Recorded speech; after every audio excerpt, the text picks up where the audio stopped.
Ձեր հետ է ռուսկաբան պրոֆեսոր Գրիգոր Բադալյանը, այսօր ես կխոսեմ քաղցկեղի 4-րդ փուլի բուժման մասին։ Դա շատ արդիական թեմա է, քանի որ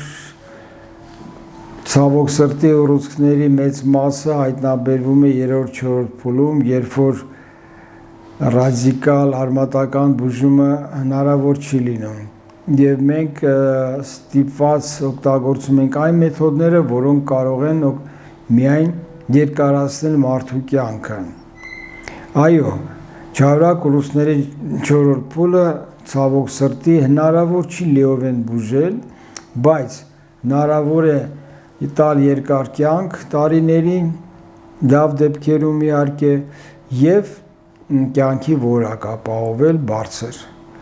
Բացատրեմ ինչ տարբերակներ կան։ Հարցերը շատ են լինում, ինչի է դա կոչվում բուժում։ Այո, դա բուժում է կոչվում, որովհետև բուժելը միայն նա չէ, որ լիովին վերացավ հիվանդությունը, այդ իմ ասած արմատական, դա վիրահատություններն են, այլ բուժումը նա է, որ բուժում են քրոնիկ հիվանդություն, ինչպես որ բուժում են տարբեր հիվանդություններ, օրինակ շաքարախտը, օրինակ հեպատիտները, տարբեր սիրտանոթային քրոնիկ հիվանդություններ եւ այլ։ Դա էլ է կոչվում բուժում։ Նույնը վերաբերում է քաղցկեղի 4-րդ փուլի ժամանակ, եթե երկարատև է բուժումը, նա ընկնում է այդ քրոնիկ վիճակի մեջ եւ բարբերաբար հաջողություններով եւ անհաջողություններով, բայց նա երկարատև է։ Դա բուժում է, կարելի է ասել պալիատիվ բուժում ամոքիչ դա է։ Եվ կոնկրետացնենք մի ուռուցքի վերաբերյալ կրծքագեղձի քաղցկեղի, որը ամենազգայուններից մեկն է դեղորայքային բուժմանը։ Եվ ինչ տարբերակներ ունենք, եթե արդեն նա տարածված է, ուրեմն նա ունի մետաստազներ։ Լավագույն դեպքում 3-րդ փուլի ժամանակ դա ավշային հանգույցներն են եւ տեղային հյուսվածքները, բայց 4-րդ փուլը դա արդեն հեռակա օրգաններն են, այսինքն արյան միջոցով մետաստազները տեղափոխվել են ուռուցքային բջիջները, թոքի հյուսվածք, լյարդի, ոսկրային, նույնիսկ գլխուղեղ։ Եվ ամեն դեպքի համար կա իր մոտեցումը, որովհետև կրծքագեղձի քաղցկեղը, ինչպես բոլոր չարակ ուռուցքները, շատ բազմազան են իրանց ձևերով։ Կրծքագեղձի քաղցկեղը լինում է հորմոնալ դրական, լյումինալ տարբերակ է կոչվում, բայց լինում է եւ բացասական։ HER2 նյու կա այդպիսի գործոն, որը շատ կարեւոր է, նույնպես նա լինում է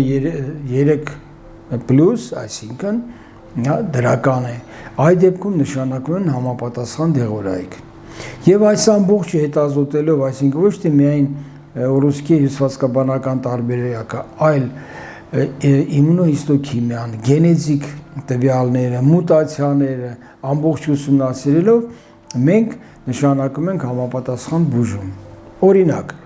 կրծքագեղձի քաղցկեղ ունի մետաստազներ թոքերում, ոսկրերում, բայց նա 4-րդ փուլ է եւ լյումինալ դրական, այսինքն հորմոնները զգայուն են։ Մենք կարող ենք նշանակել միայն հորմոնոթերապիա հաբերով, երկարատև ամիսներով, տարիներով նույնիսկ եւ ունենալ լավ կյանքի որակ, այսինքն բուժումը աշխատում է, ուռուցքը չի զարգանում, նա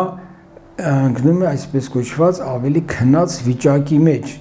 Եվ դա մեծ հաջողություն է, չեմ ասում բոլոր դեպքերն են այդպես, բայց հաճախ է այդպես լինում։ Եվ կարիք չկա ավելի ագրեսիվ բուժմանը, քիմիաթերապիա, ճառագայթային կամ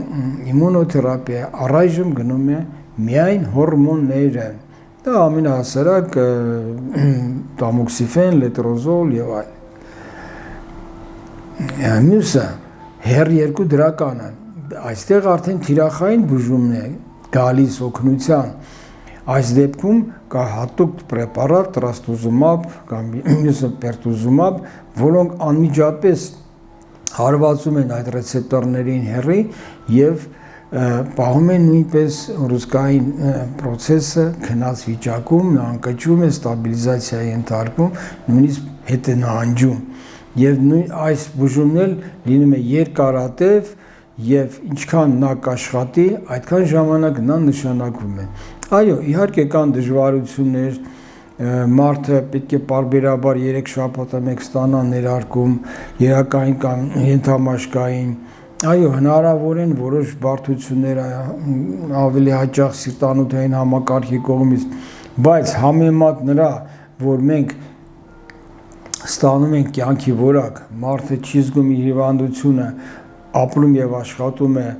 լիարժեք, դա իհարկե մեծ հաջողություն է։ Շարունակում ենք ձեր հետ Ռուսկվան պրոֆեսոր Բադալյանը, այս թեման շատ արդիական է։ Կրծքագեղձի 4 փոլի բուժումը։ Մյուս դեպքերը պարտադիր մենք ունենք թիրախային բուժում եւ ոսկրային համակարգի, դա բիսֆոսֆոնատներն են հաճախ լինում, որոնք կարող են փոխարինվել եւ երկրորդ փուլի դեղերով եւ ոսկրային համակարգի ախտահարումները հաճախ նույնպես հետ են զարգանում, իրենք փոփոխվում են ավելի հաճախ, ոչ թե վերանում են, այլ սկլերոզացվում են օջախները եւ չկա արդեն ցավը, չկա վտանգը կոտրվածքին, վերականգնվում են ֆունկցիաները եւ մետաստազները մենք քննացնում ենք, ինչպես ես ասեցի։ Մյուսը Իմունոթերապիան ավելի քիչ է օգտագործվում կրծքագեղձի քաղցկեղի ժամանակ, քան որոշ ուրիշ ուռուցքների, բայց նույնպես նա կա մեր արսենալում եւ հաճախ կարիք է լինում իհարկե նույնպես ավելացնել բուժմանը։ Իհարկե այն դեպքում, եթե այս մեթոդները թույլ են աշխատում։ Բայց մենք ունենք եւ հզոր բուժման մեթոդ, դա քիմիաթերապիան է։ Քիմիաթերապիան լինում է եւ